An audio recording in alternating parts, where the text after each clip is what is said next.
Hello friends, स्वागत है आप सभी का अपने यूट्यूब चैनल फ्यूचर पॉइंट में। तो दोस्तों, आज के इस वीडियो में मैं बताने वाला हूं बिहार बोर्ड मैट्रिक परीक्षा 2026 के लिए साइंस का ऐसे क्वेश्चन जो बिहार बोर्ड में बार बार पूछे जाते हैं। तो इस वीडियो को शुरू से अंत तक देखिएगा, इस वीडियो को कहीं से स्किप मत कीजिएगा। और यदि दोस्तों अगर आप इस चैनल पर नए हैं तो चैनल को सब्सक्राइब कीजिएगा और वीडियो अच्छा लगेगा तो इस वीडियो को जरूर लाइक कीजिएगा। तो चलिए क्वेश्चन की ओर चलते हैं। तो दोस्तों यहाँ पे आपका पहला नंबर क्वेश्चन है, कौन नीले लिटमस पत्र को लाल कर देता है। आपका क्वेश्चन है, कौन नीले लिटमस पत्र को लाल कर देता है। तो याद रखिएगा, अम्ल करता है। कौन करता है? तो अम्ल करता है। और यही पूछता है, कौन लाल लिटमस पत्र को नीला कर देता है। तो क्षार। यहाँ पे आपका क्षार बी ऑप्शन आंसर होगा उसका, और इसका ए ऑप्शन राइट आंसर होगा जो कि अम्ल करता है। चलिए अगला प्रश्न की ओर चलते हैं। तो दोस्तों यहाँ पे आपका अगला प्रश्न है, शरीर की सबसे लंबी कोशिका कौन सी होती है। आपका क्वेश्चन है, शरीर की सबसे लंबी कोशिका कौन सी होती है। तो याद रखिएगा, तंत्रिका कोशिका होती है। कौन सी होती है? तो तांत्रिक कोशिका होती है। यहाँ पे आपका ई ऑप्शन राइट आंसर होगा।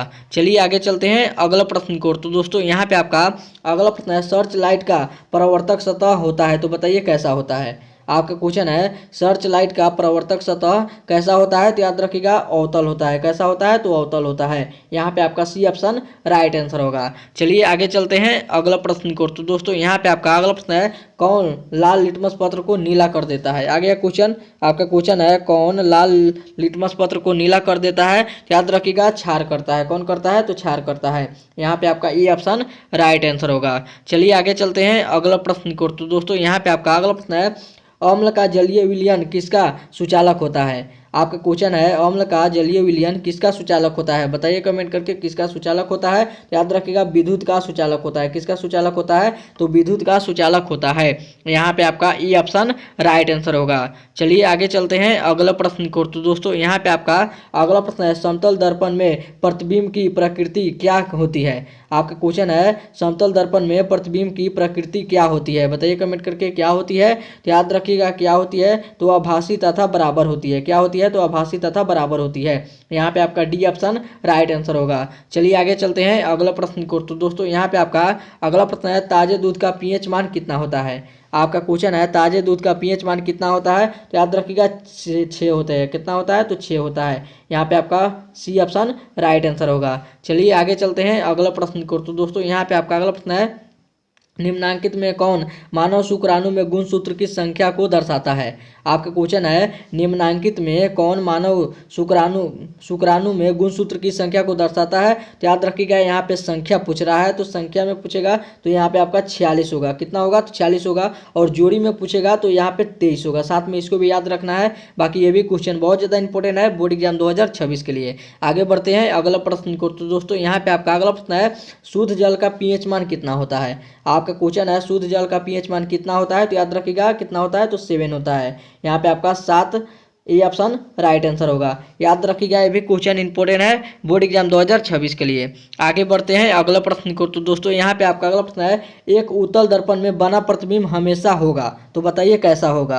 आपका क्वेश्चन है, एक उत्तल दर्पण में बना प्रतिबिंब हमेशा होगा। तो याद रखिएगा कैसा होगा। तो काल्पनिक और हासित होगा। कैसा होगा? तो काल्पनिक और हासित होगा। यहाँ पे आपका बी ऑप्शन राइट आंसर होगा। आगे बढ़ते हैं अगला प्रश्न को। तो दोस्तों यहाँ पे आपका अगला प्रश्न है, नींबू रस का पीएच मान कितना होता है। आपका क्वेश्चन है, नींबू रस का पीएच मान कितना होता है। तो याद रखिएगा, 2.5 होता है। कितना होता है? तो 2.5 होता है। यहाँ पे आपका सी ऑप्शन राइट आंसर होगा। आगे बढ़ते हैं अगला प्रश्न की ओर। तो दोस्तों यहाँ पे आपका अगला प्रश्न है, प्रत्यावर्ती चाप कहाँ बनते हैं। आपका क्वेश्चन है, प्रत्यावर्ती चाप कहाँ बनते हैं। बताइए कमेंट करके कहाँ बनते हैं। तो याद रखिएगा, निर्जीव में बनते हैं। कहाँ पे बनते हैं? तो निर्जीव में बनते हैं। यहाँ पे आपका ई ऑप्शन राइट आंसर होगा। आगे बढ़ते हैं अगला प्रश्न को। तो दोस्तों यहाँ पे आपका अगला प्रश्न है, ईंट है। तो बताइए ईंट क्या है।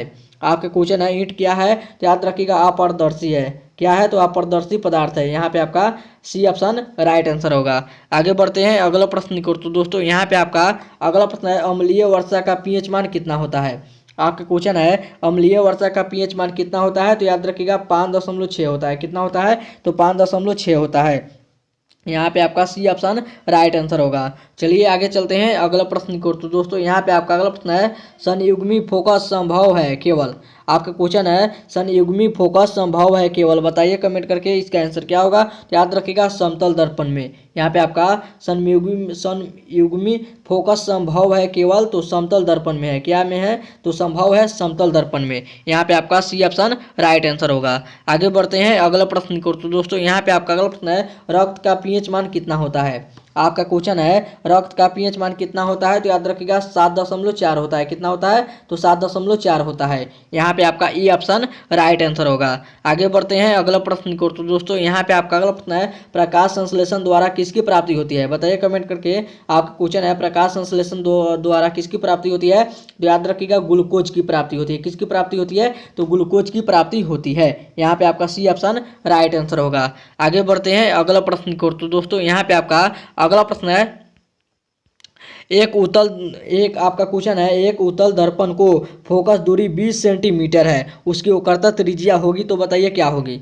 आपका क्वेश्चन है एक उत्तल दर्पण को फोकस दूरी 20 सेंटीमीटर है, उसकी वक्रता त्रिज्या क्या होगी। तो याद रखिएगा उसकी वक्रता त्रिज्या क्या होगी। तो यहाँ पे आपका 40 सेंटीमीटर होगी। क्या होगी? तो 40 सेंटीमीटर होगी। यहाँ पे आपका डी ऑप्शन राइट आंसर होगा। आगे बढ़ते हैं अगला प्रश्न को। तो दोस्तों यहाँ पे आपका अगला प्रश्न है सिरका का पीएच मान कितना होता है। आपका क्वेश्चन है सिरका का पीएच मान कितना होता है। तो याद रखिएगा 3 होता है। कितना होता है? तो 3 होता है। यहाँ पे आपका सी ऑप्शन राइट आंसर होगा। चलिए आगे चलते हैं अगला प्रश्न को। तो दोस्तों यहाँ पे आपका अगला प्रश्न है शरीर की प्रधान नियंत्रक ग्रंथि किसे कहा जाता है। आपका क्वेश्चन है शरीर की प्रधान नियंत्रक ग्रंथि किसे कहा जाता है। बताइए कमेंट करके किसे कहा जाता है। तो याद रखिएगा पीयूष ग्रंथि को कहते हैं। किसे कहते हैं? तो पीयूष ग्रंथि को कहते हैं। यहाँ पे आपका बी ऑप्शन राइट आंसर होगा। और ये था आपका वीडियो का लास्ट क्वेश्चन। अब वीडियो यहीं पे खत्म करते हैं। उम्मीद करते हैं वीडियो आप सभी को बहुत ही अच्छा लगा होगा। तो इस वीडियो में जाते जाते इस वीडियो को जरूर एक लाइक कर दीजिएगा और चैनल पर नया चैनल को सब्सक्राइब जरूर कीजिएगा। तब तक मिलता है अगला वीडियो में। तब तक bye bye. Thank you for watching. मिलते हैं अगले वीडियो में।